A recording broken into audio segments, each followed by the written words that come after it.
Concocting terrorism-related incidents to justify unpopular political policies is a well-known tactic of Western governments. And this week, Canadians appear to have fallen victim, yet again, to that tactic. Even opposition members of Parliament have suggested that the recent explosions in Boston and the so-called foiled terror plot in Canada are being exploited by the Harper government to ram yet more unconstitutional anti-terrorism legislation through Parliament. And now it's getting even more ridiculous. They don't even need a real problem. They just need the perception of a problem.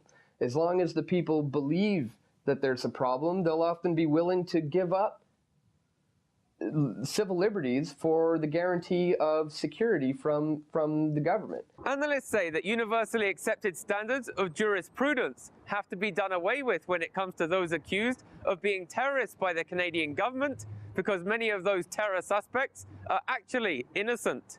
Legal experts say that the lack of an actual terrorist threat in Canada explains why Canada's government is quick to pass legislation which allows terror suspects to be detained without evidence or charges.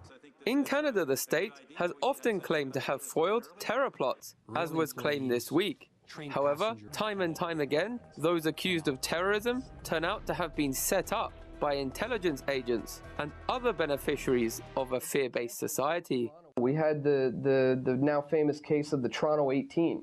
And this is a young group of guys who were accused of being a terrorist organization. Now, they were set up by a CSIS informant, an undercover, who coerced these guys. And a lot of them ended up getting off. And but what happened was, at the time that this was going on, the front page of every single newspaper and everywhere said, "Terrorism is here, terrorism has arrived."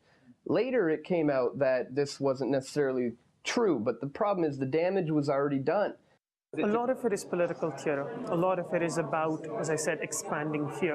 A lot of it is about a real global sway over towards this idea of we're a risk-based society. We are constantly looking out for threats.